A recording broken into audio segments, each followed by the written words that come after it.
자, 안녕하세요. 반갑습니다. 5월 24일 주식 정리해드리는 주정남. 오늘도 시장 정리부터 먼저 시작해 보도록 하겠습니다. 일단 뉴욕 증시는 은행들의 실적 개선 기대감과 미국의 대중 관세 완화 가능성의 상승 마감하였습니다. JP 모건 체이스는 올해 순이자익이 560억 달러에 달할 것으로 예상했으며, 이는 지난 1월 예상치 500억 달러 대비 매우 큰 폭의 상향이다라는 걸 알 수가 있습니다. 큰 그림으로 본다면 단기적인 신용 전망이 특히나 미국 소비자 부문에서 여전히 강하다라고 언급을 했기에 이 JP모건 체이스뿐만 아니라 다른 은행주들 역시도 이 부분에 매우 긍정적인 영향을 받은 걸 확인을 할 수가 있는데, 당연히 한국은행 쪽 역시도 나름 어느 정도 기대를 하면서 볼 수가 있겠죠. 자, 그리고 조 바이든 대통령이 대중관세 완화를 검토하고 있다라고 발언한 점도 매우 긍정적으로 작용하고 있습니다.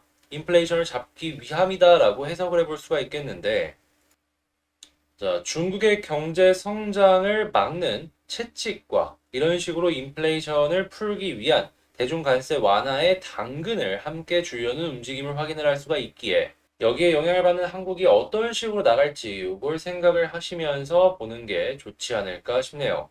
자, 버냉키 연준 인플레 낮추는데 성공할 것이다 라고 예상을 한다라고 합니다.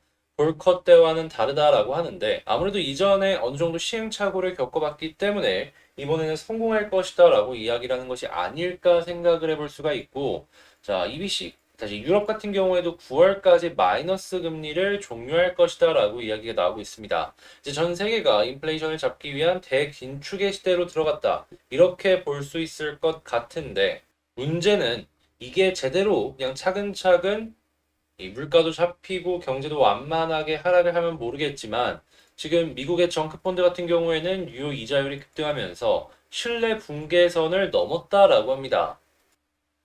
기억하실지 모르겠지만 중국 쪽에서 헝다 사태가 일어났을 때에도 가장 먼저 시그널이 나왔던 게 정크펀드였습니다. 그때 당시에도 제가 중국의 정크펀드가 심상치 않으니까 봐야 된다라고 말씀을 드렸었던 거 기억하실 겁니다. 이 미국 역시도 이러한 식으로 이 정크펀드들이 하나씩 하나씩 망가지는 모습이 보여지게 된다면 이 건실한 기업들에도 영향을 주고 전체적으로 경제에 악영향을 줄 수 있기 때문에, 이게 그 위험 등급이라고 해서 마냥 무시하고 넘어갈 일은 아니구나라고 생각을 해주시면 조금 좋을 것 같고요.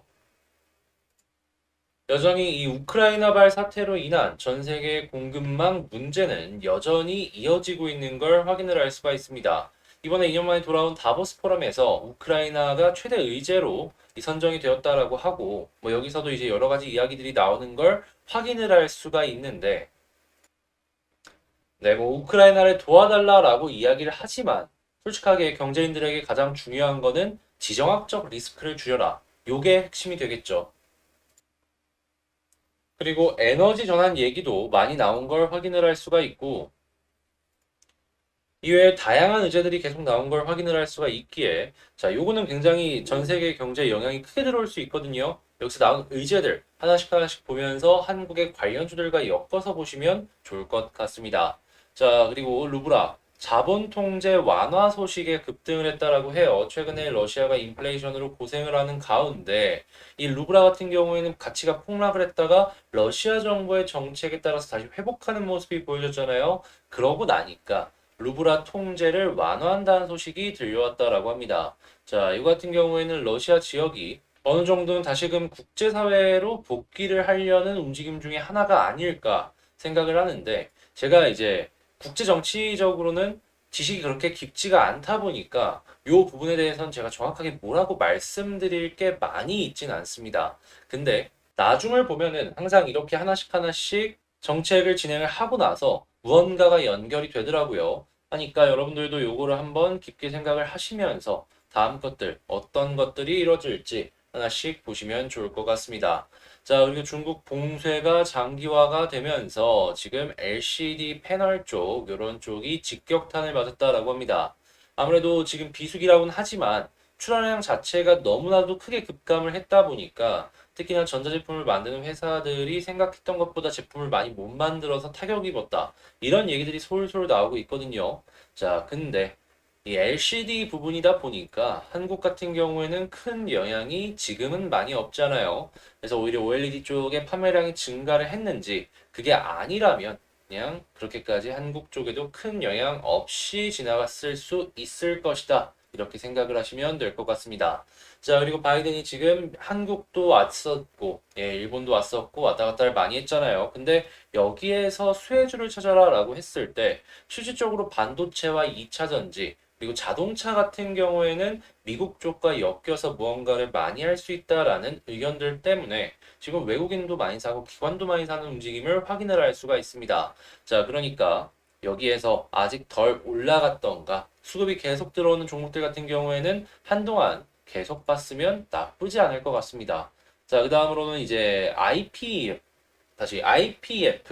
요게 되게 중요한 중점이 될 것 같다라고 생각을 하는데 이게 어떤 건지에 대해서만 간단하게 말씀을 드리면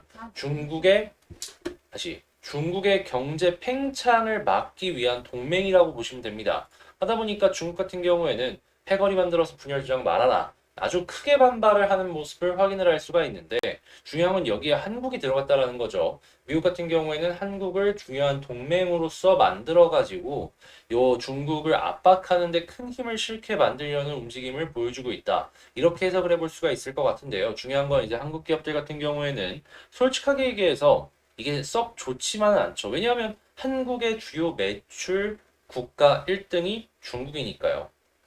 미국 아닙니다. 중국입니다. 아무리 뭐라고 하더라도 중국 수출량 1등이 바뀌는 일은 그렇게 쉽게 일어나지 않을 겁니다. 근데 이러한 모습들이 계속해서 보여지게 됐을 때 중국 쪽에서 한국의 수출을 좀 막는 움직임을 보여주게 된다면 어떻게 될까요? 자, 몇몇 기업들 같은 경우에는 특히나 큰 타격을 입을 가능성이 높고, 지금 막 살아나고 있는 화장품이나 엔터 쪽 같은 경우에는 더더욱 이러한 부분에 안 좋은 영향을 받을 가능성이 높기 때문에 감안하시면서 살펴보시면 좋을 것 같습니다. 특히나 화장품 같은 경우에는 이 중국 쪽의 매출 비중이 굉장히 컸었잖아요. 최근에 다시 살아나는 것 때문에 이 수급 같은 경우에도 올라오고 그랬었는데, 실제로 이게 중국 내에서 이 여론이 굉장히 안 좋아지게 된다면 화장품은 다시 주고 갈 수도 있다. 요거 생각을 하시면서 살펴보시면 좋을 것 같습니다. 자, 이렇게 시장 정리 한번 싹 해봤는데 도움되었다라고 생각을 하신다면 구독과 좋아요 한 번씩 눌러주시고요. 방금 말씀을 드린 내용들 같은 경우에는 이 장 시작 전에 텔레그램을 통해서 먼저 올려드렸다라는 거 하니까 요거 한번 먼저 보고 싶다라고 생각하시는 분들은 제 채널 커뮤니티에 있는 텔레그램 링크를 통해서 들어오셔서 이 내용들을 하나씩 하나씩 살펴보시면 좋을 것 같습니다. 자, 그러면 정리 한번 싹 해봤고 본 영상 시작해 보도록 하겠습니다. 자, 제가 이번에 가지고 온 종목은 두산 에너빌리티를 가지고 왔습니다. 에너빌리티 같은 경우에 현재 뭐 나쁘지 않죠. 굉장히 괜찮은 모습들이 하나씩 하나씩 보여주고 있는데 자, 뉴스 어떤 거 나왔고 향후에 어떤 걸 참고해 보면 좋을지 하나씩 살펴보도록 하겠습니다.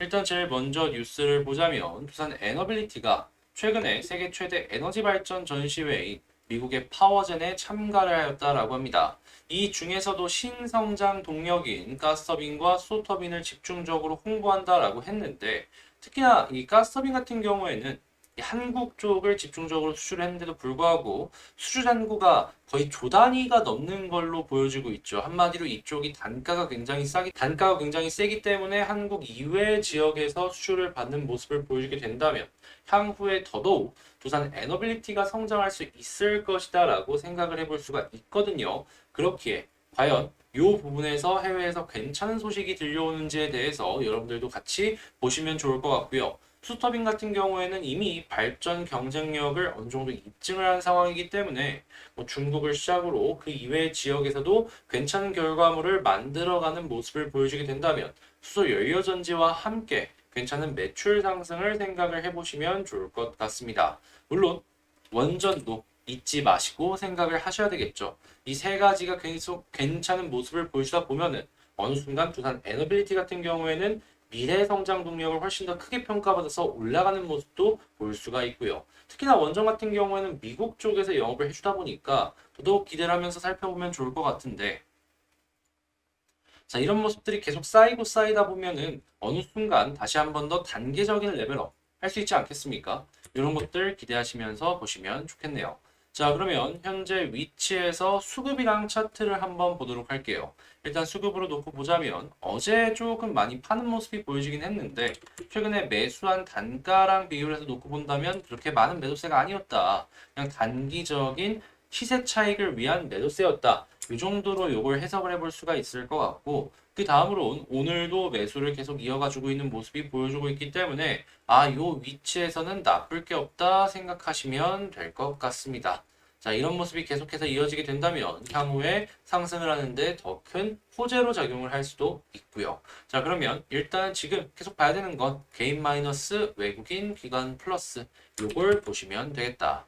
자, 그리고 나서 차트를 한번 살펴보게 된다면 지금 현재 위치는 계속 말씀드리지만 역회된 숄더가 그려지고 있는 상황이며 지금 위쪽부터 라인을 긋는다라고 했을 때 두 가지 라인을 보면 되는데 한 가지는 요게 될 것이고 한 가지는 요게 될 것이다. 근데 이 두 번째 아래쪽에 보여지는 라인이 보시면 아시겠지만 조금 있으면 뚫을 수 있을 것이다 라고 보여지고 있고 오늘 같은 경우에도 돌파를 시도하는 움직임이 보여졌죠. 그러면 여기서 여러분들께서 생각할 건 간단합니다. 요 위쪽에서 자리를 잡아주는 모습이 보여지게 된다면 빠른 시간 내에 한 번 더 반등을 할 수도 있겠구나. 그 다음은 이 위쪽에서 떨어지는 요 라인이 되겠다. 이렇게 보면 된다라는 것이죠. 그리고 여기마저 뚫어주게 된다면 이전에 눌렸던 매물대가 많은 요 부분까지 한 번 더 돌파를 시도할 수도 있는 것이고요. 자, 그러면 현재는 지지 라인부터 한 번씩 정리를 하면서 살펴보게 된다면 자, 이 아래쪽에 있는 121선이 저는 가장 큰 지지라인 중에 첫 번째라고 생각을 하고 여기 아래에서 이렇게 올라오는 이 추세 라인을 두 번째라고 생각을 하시면서 보시면 좋을 것 같다. 이걸 일단적으로 말씀을 드리면서 이거는 취향에 맞춰서 여러분들께서 쓰시면 좋을 것 같고요. 자, 곧 있으면 21선이 이렇게 돌 거거든요. 그때 여기서 한 번 더 올라가는 모습이 보여줬을 때 보다 더 큰 상승이 나올 가능성도 있어 보이겠다라는 걸 두 번째로 말씀드리고 이 위쪽에서 횡보를 해주게 된다면 그 다음은 이 위쪽에 있는 이 추세 라인까지는 한번 시도를 해줄 가능성이 높고 여기마저 뚫어지게 된다면 이때부터는 추세 꺾이기 전까지 계속해서 보면은 괜찮은 결과물 만들어갈 수 있을 것 같다라고 정리해 보도록 하겠습니다. 자, 두산 에너빌리티 같은 경우에는 이런 식으로 한번 말씀을 드려봤고 자, 일단 제 의견 한번 참고를 해보시면 좋겠다 말씀드리며 저는 여기서 이만 두산 에너빌리티 마치도록 하고요. 현재 시장도 굉장히 막 잠잠하고 재미도 없다 보니까 많은 분들께서 조금 지치실 것 같다라고 생각을 합니다. 그래도 나중에 좋은 결과물 충분히 얻어갈 수 있는 종목이다 보니까 얘 같은 경우에는 여러분들도 좀 인내심을 갖고 하나씩 하나씩 차근차근 쌓아가는 모습을 보여줬으면 좋겠고요. 현재 멤버십 같은 경우에도 여러분들께 좋은 것들 하나씩 하나씩 소개해드리고 있으니까 뭐 의심 섹터나 이런 것들을 보시면서 이런 투산 에너빌리티 말고 괜찮은 종목들 한번 보고 싶다라고 생각하시는 분들은 이 구독 옆에 멤버십 가입하기 한 번씩 고려를 해보셨으면 좋을 것 같습니다. 최근에 뭐 후성부터 시작을 해서 최근에 아무래도 시장 때문에 조금 꺾이긴 했지만 이런 모습 보여드렸잖아요. 이거 지금 판단하고 하더라도 나쁘지 않은 결과물 만들어 나갈 수 있을 것 같은데 자, 계속해서 제가 영상 업로드하고 있으니까 한번 보셨으면 좋겠네요. 전 여기서 마치도록 하고 다음에 더 좋은 영상으로 다시 찾아뵙도록 할게요. 이상 주식 정리해드리는 주정남이었습니다. 감사합니다.